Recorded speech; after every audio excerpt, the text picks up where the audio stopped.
Bismillahirrahmanirrahim. Alhamdulillahi rabbil alamin. Wa bihi nasta'inu ala umurid dunya waddin. Wassalatu wassalamu ala ashrafil anbiya'i wal mursalin Sayyidina Muhammadin wa ala alihi wa ashabihi ajma'in. Qala Allah Ta'ala fi kitabihil karim. Bismillahirrahmanirrahim.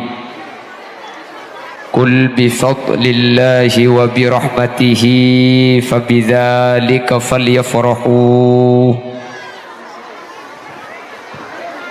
Al-ayah. Sadaqallahul azim. Amma ba'd.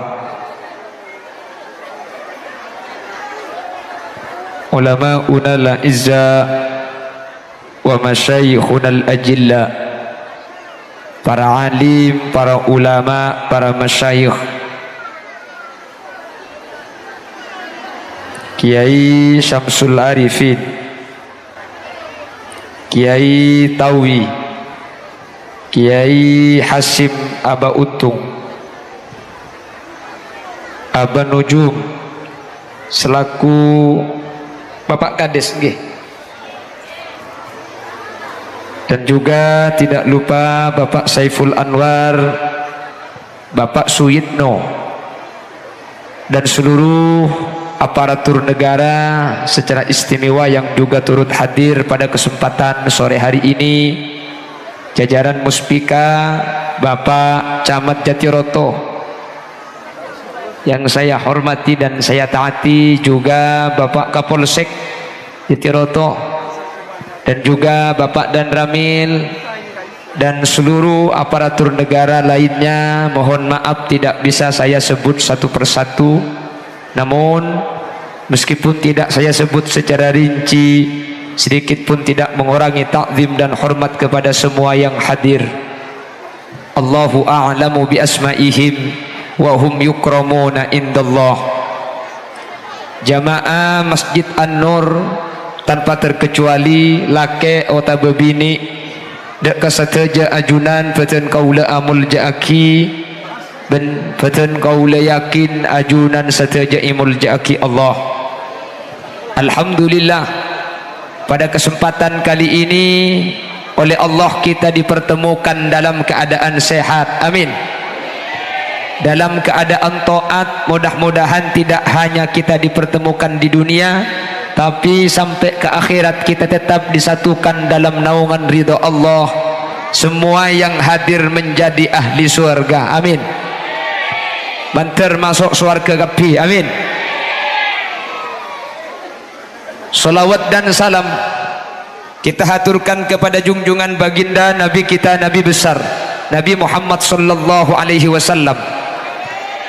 Kalaban salawat kak dinto semu semua yang hadir termasuk golongan yang dibawa oleh Nabi Muhammad nanti di mahsyar dengan syafaatnya, dengan mendapat syafaat agung Nabi Muhammad, kita tidak akan masuk nerakanya Allah meskipun kita ahli maksiat. Amin Allahumma. Nika maturah tapi beda coba cukan nggih.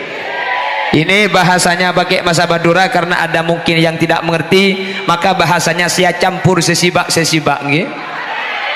Jadi bahasa separuh Madura, separuh bahasa Jawa deki. Oh, pakai bahasa Indonesia mawon nggih. Nggih, bahasa Indonesia. Bahasa apa? Bahasa Inggris. Oh iya. Oh, gongkor lah minta mun saya baba aja pakun. Pong tempo na temu mangken. Pong tempo na bangki sambian kula ngerti gila video jombian beni keng anu keng penasaran. Nah deke bae ke bolari ya lek ni kene ore.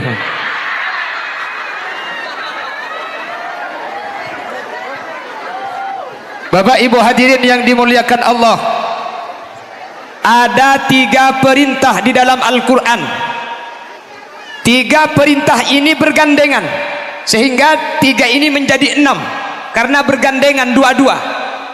Ada 3 perintah di dalam Al-Quran, yang 3 perintah ini bergandengan, yang kata ulama ahli tafsir tidak akan diterima orang yang hanya melaksanakan satu perintah tanpa melaksanakan perintah gandengannya. Bada telok perintah Al-Quran, telok nikah gandeng, secai pun ulama mun cuma kalau kau situng tak terima bi Allah. Jadi kau tu kalau kau kedua-dua mun terima situng tak ada faedah nah, mun terima ning situng tak terima. Dua nikah kau tu kalau kau kapi, sehingga saya rasa kalau kau telok nikah harus dua. Kalau cuma satu-satu tidak diterima oleh Allah. Jelas? Satu, Allah memerintahkan dalam Al-Quran, ati Allah wa ati ar-Rasul, ikutilah Allah dan ikutilah Rasul. Ini bergandengan, jadi 2. Kata ulama tafsir, tidak diterima orang yang ikut Allah tapi tidak ikut Rasul, atau sebaliknya, orang yang ikut Rasul tapi tidak ikut Allah, sehingga kedua-duanya harus sama-sama diikuti secara bergandengan. Kalau cuma ikut satu saja maka tidak diterima dan tidak sah. Jelas? Paham?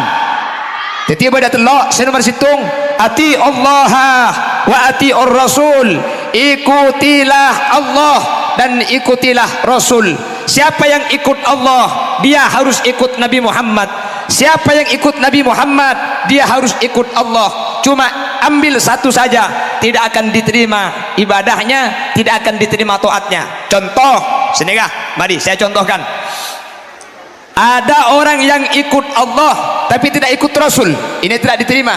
Contohnya Allah dawuh dalam Al-Quran, aqimis salata lidulukis syamsi, aqimis salata, kerjakanlah solat, lidulukis syamsi, waktu matahari terbit, ila wasakil lail, dan juga pada saat matahari tenggelam. Perintah ini cuma menyebut 2 solat, solat pagi dan solat sore. Allah hanya memerintahkan di dalam solat ayat ini, laksanakanlah solat pagi dan laksanakanlah solat sore. Sampian kalau ikut ayat ini berarti cuma solat subuh sama solat maghrib.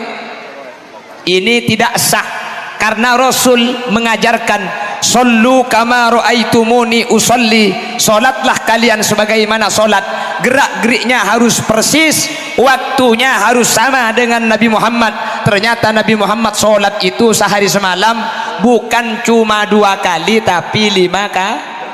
Nah, jadi dan mun noro Allah tok noro ayat gelak pah iarte ekol bungkol, maka sampean tak sah. Karena saya lebih oning ngerti ayat ini ke Nabi Muhammad karena beliau menerima wahyu secara langsung. Makanya kalau ingin memahami Al-Quran jangan langsung melihat Al-Qurannya, kita tidak mampu. Coba kita lihat bagaimana Nabi Muhammad mempraktekannya, sehingga ikut Allah harus ikut Nabi Muhammad. Jadi mun sehari semalam apa jeng ning dukaleh makin pian ngucak beda ayat dah itu ditolak karena sampean tak norok Nabi Muhammad. Jelas? Apa jeng ning dukaleh tak tolak. Apa jeng dukaleh pian ni kata terima. Apa nak boleh selalu apa jeng sekali. Kan ada lagu naro, duhur kerepotan, asar di perjalanan, maurib kecapean, isya ketiduran, subuh kesiangan, itu ketomana. Lo abujeng sekali. Jadi ikut Allah tidak ikut Rasul tidak diterima. Sebaliknya kita ikut Rasul tapi tidak ikut Allah ditolak. Contoh, Rasul Shallallahu Alaihi Wasallam itu istrinya berapa?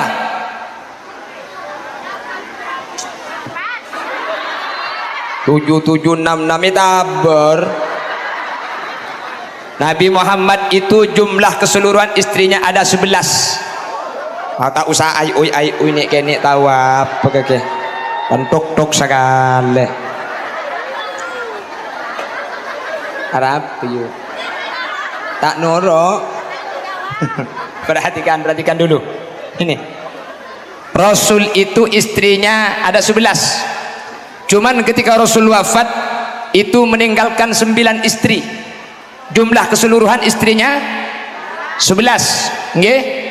Sampean pah nurut Nabi Muhammad. Saya ikut Nabi Muhammad. Pak Habib ini 11. Itu ditolak.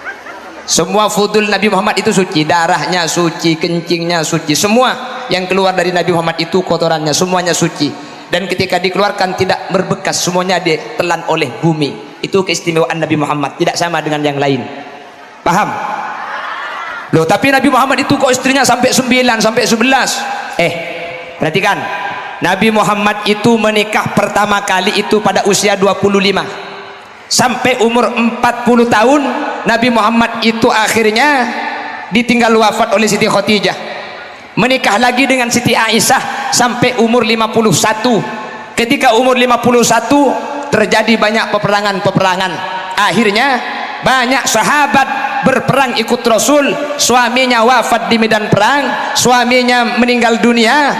Akhirnya istrinya itu tidak ada yang ngerawat. Jadi selake tinggal umur bini nawatuah ada searabet.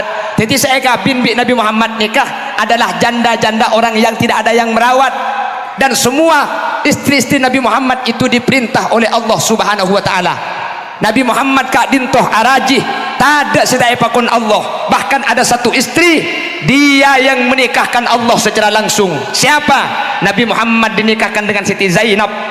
Jadi Nabi Muhammad itu bukan orang yang doyan nikah, bukan. Nabi Muhammad menikah lagi itu pada umur 51 tahun. Umur 51 tahun itu sudah waktunya laki-laki tak terobini ya. Mau nengak sini kumiknya. Apa cak hahu munenda mayo mana. Ongguan tadi. Nabi Muhammad nikah araji boleh setelah umur 51 tahun. Andaikan Nabi Muhammad dikabut lakar-laking burle-burna garing bini tak ada entek seket hitung tahun umur sakemi kanjing Nabi tak araji situng lah tampai beluk kanjing Nabi, karena kebiasaan orang-orang jahil ini kan abini banyak. Nabi Muhammad pakun araji situng Sayyidatina Khadijah, padahal kebiasaan orang Mekah bektu ni karaja na bani cuma poluan tapi sampai atusan hadirin.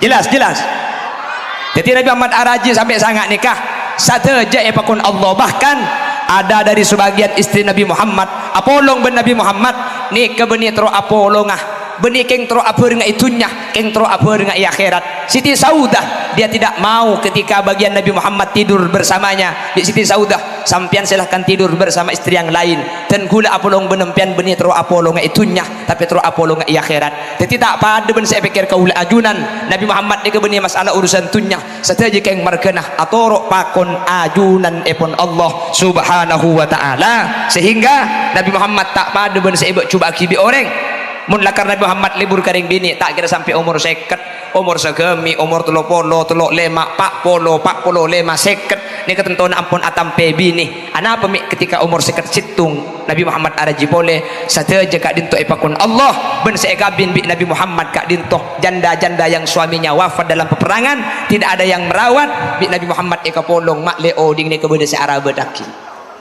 Jelas ke? Jadi dalam Islam oleh reng laki nikah abini mata nyempit bu. Iya pak aja. Waduh iya mpian.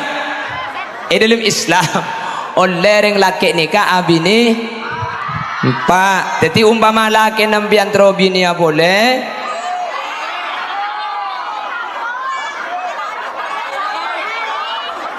Nah ada iya dia. Berarti tak manti pengajian dia. Lama dia apa buru ayat coba anja lagar dia yang gini dia mau urusan nggak dia no bisa. Kuna mau tanya ibu-ibu menikah lagi itu diperbolehkan dalam Islam, setuju apa tidak? Nyampit setuju sepenting benitang laki reken laki na orang ropa kemet laki na tibi erojak liguli. Allahumma sholli ala Muhammad. Di Indonesia ini bukan hanya ada hukum agama tapi juga ada hukum negara. Boleh menikah lebih dari satu tapi atas izin istri tua. Jadi kalau istri sudah tanda tangan saya nikahkan saya dengan penuh kesadaran memperbolehkan suami saya menikah lagi, dan setelah itu saya racun biar mati semua. Nah, kalau sudah gitu nanti wakopak sampai ya kakek kok.